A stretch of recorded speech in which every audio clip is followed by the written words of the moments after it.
I come from the north east और आज का जो विषय है Bharat eight 2047।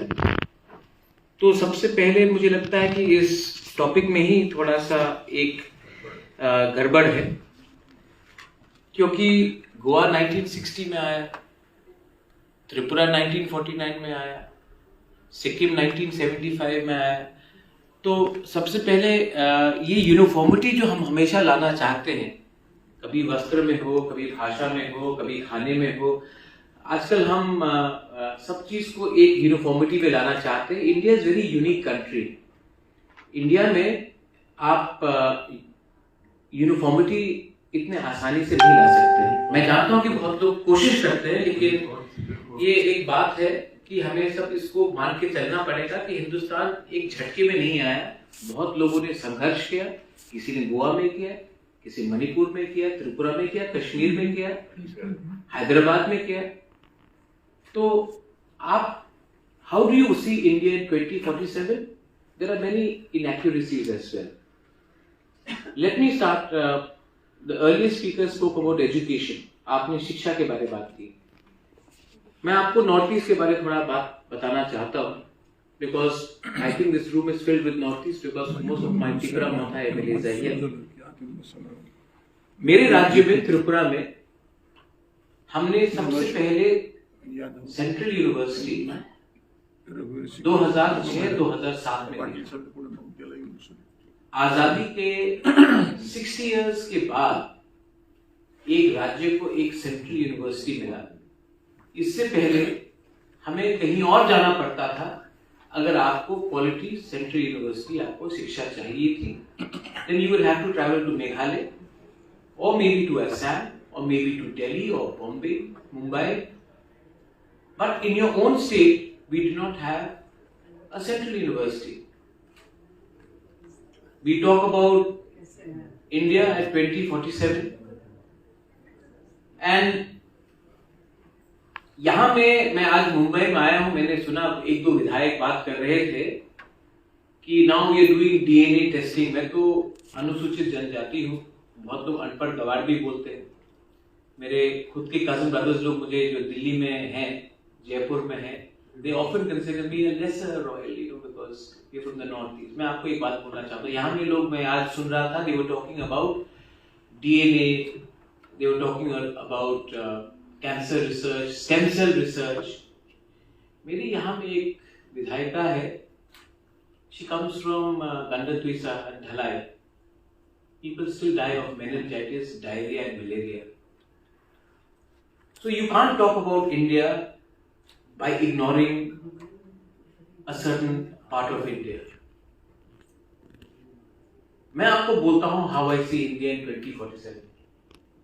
Many people measure India by GDP. Many people in this country measure India by G20. Many people in this country measure India by our image abroad.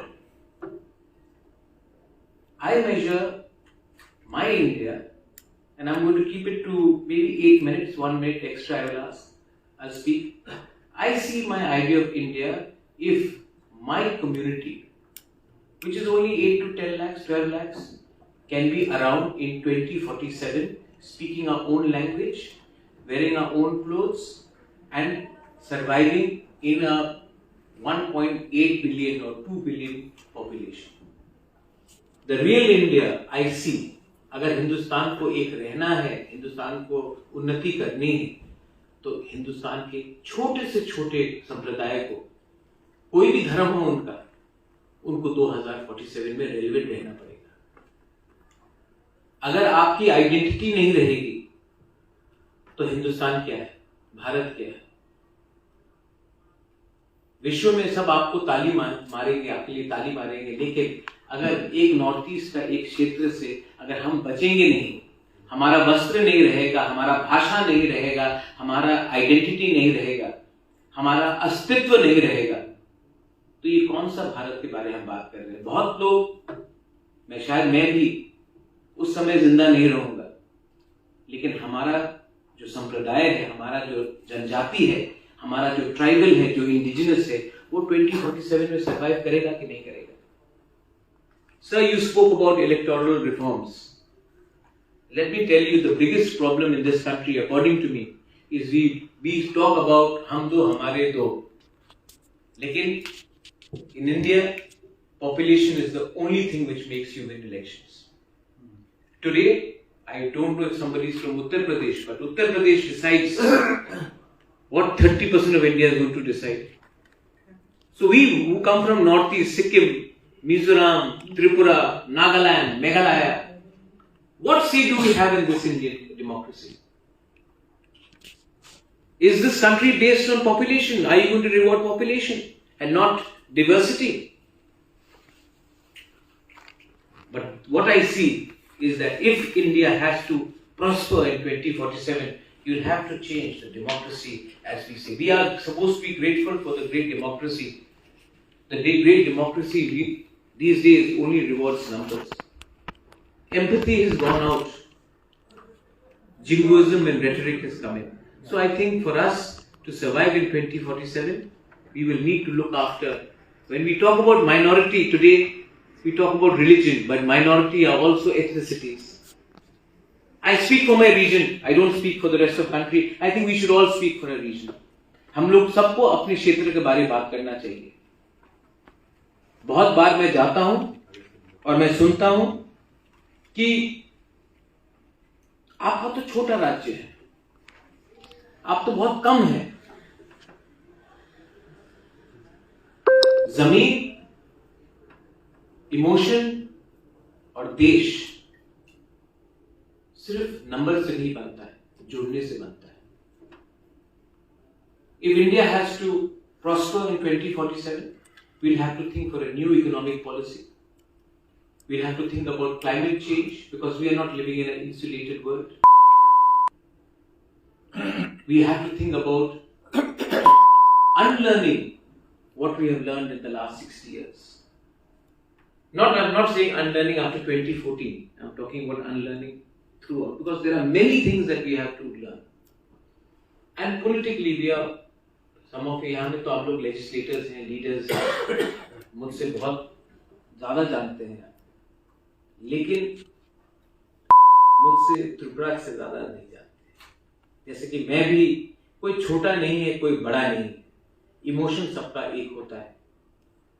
मैं आप सबको एक बात बोलना चाहता हूं कि अगर हिंदुस्तान को 2047 में रेलेवेंट बनना है, तो हमें अपने क्षेत्र को छोड़ के भी जाकर दूसरे क्षेत्र में जाकर देखना चाहिए, क्योंकि जब तक हम अपने देश को ही नहीं समझेंगे, हम बाहर जाकर क्या बात करें. I think it is very important for us as legislators, as lawmakers, to travel and understand. Not go on junket tour, but go and understand. And I know there are some leaders here who have traveled the nook and corner of this country, and I see them in the room. We may be politically in opposite camps, but I do appreciate that. We have to learn to appreciate even the best qualities in our opponents. And a great India in 2047 will only be possible if we are all humble. ये देश को humble रहना पड़ेगा. जो देश के अंदर अहंकार आ जाता है, वो देश अपने ही लोगों को सबसे पहले छोड़ता है.